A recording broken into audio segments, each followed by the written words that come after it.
Welcome here to TalkFCB and welcome back at long last to club football, guys. And I hope you are all feeling good and ready for what's to come, because we are on the verge here of entering a huge month of football. It's going to be demanding, it's going to be intense, it's going to be pulsating, exhausting, but I hope it's going to be exhilarating too for all of us fans, because right here, this weekend, it all kicks off again as Barça will travel to Mallorca. And this is going to be a test. This is going to be very important for us to get back into action now, especially after the injuries that we've suffered. And today, we're going to be going through everything. We're going to be breaking everything down and exactly what we can expect. And that also includes the young man who Xavi is set to put his faith in at right back after our injury crisis, of course.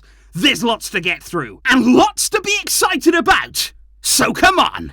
And let's do it. Because as Barca do indeed return, today's video is coming to you courtesy of the OneFootball app. And I do want you to go over there and check it out, guys, because they do have a really nice exclusive interview right now with none other than Andres Iniesta. Really insightful that was there. Plenty going on, of course, as always, on the OneFootball app. And do remember, guys, that if you're in the UK, you can catch up with all of the highlights straight from La Liga. And, of course, hopefully on Saturday, following our game against Mallorca, we are all hoping there are plenty of goals to catch up on. So all of that right there for you guys. And as always, big thank you to OneFootball for their support, and equally to you guys for tuning in today. Because right here and right now, we are about to step into October. And what that means for us as fans, and what that means for the players of Barça, is that it's non-stop. We are going to play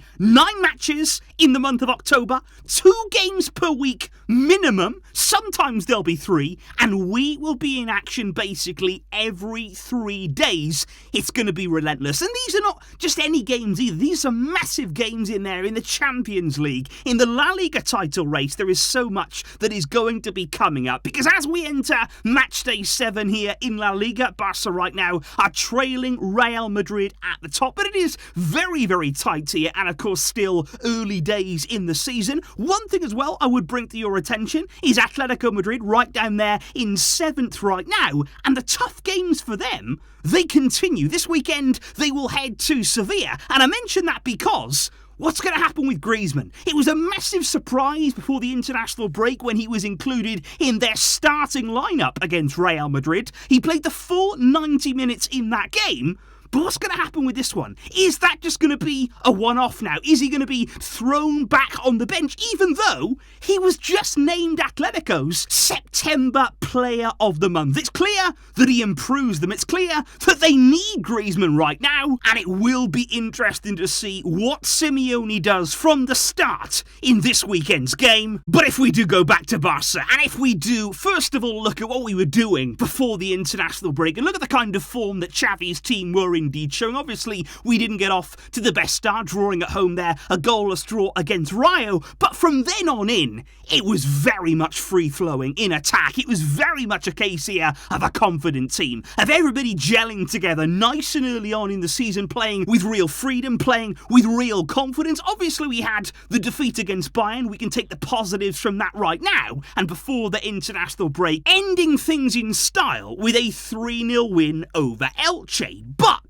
of course now, after this international break, there is caution and there is a feeling of uneasiness, I feel, within the fan base, because even without the injury problems, they're bad enough, but even international breaks on their own, they can hurt you. They can be momentum killers. We've seen it in the past, just last season. Looking back to March, Barca were in irresistible form. You know, they were banging in 4 goals for fun. We'd just beaten Real Madrid 4-0 at the Bernabeu. We had an international break, and then we came back a different team. We never recaptured that kind of form again, that kind of feeling within the team. So what we have to do here is remember what we were doing, build on that, get back to it now, because in these games to come, we are going to need to see our best level. Which indeed, speaking of the injury problems, does bring us on to the next topic, and especially when you're looking at our defence right now. We know Araujo is out there for a significant amount of time. We're not going to be able to count on him for any of these upcoming games. Kounde is less certain though. He's been appearing in some light training sessions. He appears to be out on the field already and may even be ahead of schedule with his problem right now, and Bellerin ruled out there for several weeks. Roberto should be back in time for this weekend, but he is not 100%, and it's unknown at this stage whether he'll be ready to start in this particular match. And that is what I do just want to discuss here. Marc Casado, because he is apparently the player who Xavi is going to put his faith in this weekend. He's been training over these past few days with the first team, 19 years old. We did see him a little bit in pre-season. He played 45 minutes in our first pre-season game against a lot. Xavi then did indeed take him to America on the pre-season tour. He featured against Inter Miami and Juventus, and he's an interesting player because he's not an out-and-out right-back. He is actually somebody who can play infield. He can play actually as a pivot and play very, very well in that pivot area. And that tells you about the quality that he has on the ball. And that tells you about what the kind of right-back that he could be. Probably be inverted, very comfortable on the ball, helping, of course, in the build-up. That is something that clearly will definitely appeal to Xavi. And I think it's going to be interesting because obviously as a Barça fan, you never want injuries. We don't want our key players to be out. And ideally, we'd want our first choice options available.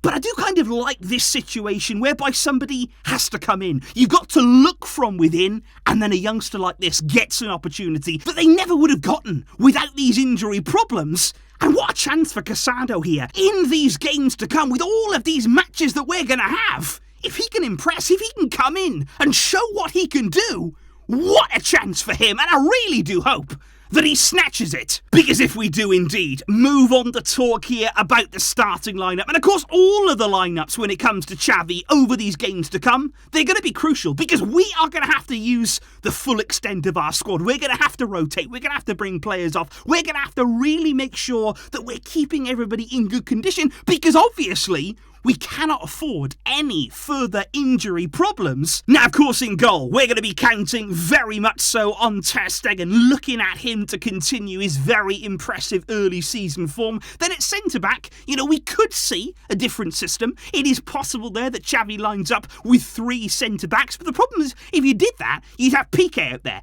Eric Garcia and Christensen, and if you played with those 3, you're using every single one of your available centre-backs, and that for me would be a very, very big risk. So for me, it's going to be Eric Garcia and Christensen as a 2. I think Balde has to play at left-back. 2 assists that he got just before the international break against Elche. He's been such an impressive player at the start of this season. At right-back, most likely it's going to be Casado, and that's a massive, massive chance for him, like I say. Roberto might not be ready, might not be forced in for this game. Maybe we're looking at next week against Inter, but for this one, it could be Casado from the start. Into midfield, obviously, then you've got a choice at the very base of it. Are you going to go with Sergio Busquets? Is Xavi going to go with something familiar in that area? Or are we going to play Frenkie de Jong? We saw it before the international break when Xavi was trying that more and more often. And I think that's going to be a really interesting choice here to see who he goes with. And especially in the big games too. I'm thinking against Inter. But in this one, I feel it's likely to be Busquets. In terms of the interiors, I would probably say that it's going to be Gavi alongside Pedri. Those two have been complementing each other really, really well. There's a few rumours that Kessié could be involved in this game. Xavi may elect to sort of rotate a little bit in this game, perhaps, ahead of Inter, but not too much by any means. Because I think up front, we have to stay strong in this area. We have to really go out all guns blazing from the word go, and that means playing Raphinha there. Red hot form he is in from the international break with Brazil. Ousmane Dembélé is fit and ready to go in this game. And of course, Robert Lewandowski, the Pichichi leader in La Liga. He is ready to go as well. And if we need to score more than we concede, we are ready and well placed to do that with this attack. And I do think it's interesting, guys, when you're looking at the predictions ahead of this game. It's really interesting because if I first of all take you back to the predictions before Elche, before the international break, you can see everyone there is thinking, okay, Barça, they're going to blow Elche away. 5+ goals. We were all really, really confident. But I think after those injuries, after the international break, obviously it's an away game as well, the predictions this time around, they're a little bit more conservative. Now, people think that we're still going to win quite handsomely in this game, but I think we do recognise it's going to be more difficult. It is going to be a more challenging game for Barca in this one, and especially there when you're looking at the members' predictions, the great majority believing that it's going to be Robert Lewandowski to open up the scoring in this one. A shout there as well for Raphinha. He scored brilliant goals, like we say, for Brazil.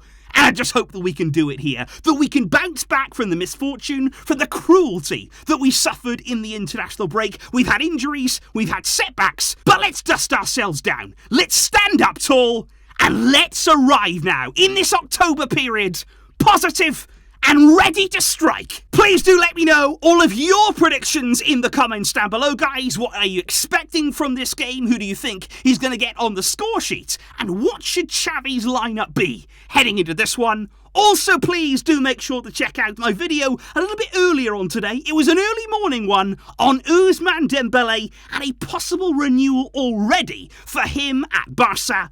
There's lots going on, and there's going to be lots going on as we continue to move through the month to come. I hope I can count on all of your support. I'm sure that I can, and I'll be seeing you soon, guys, with all of the reaction from Barça versus Mallorca. Thanks for watching here today, and for all of your support. But until next time, as always, Visca El Barça.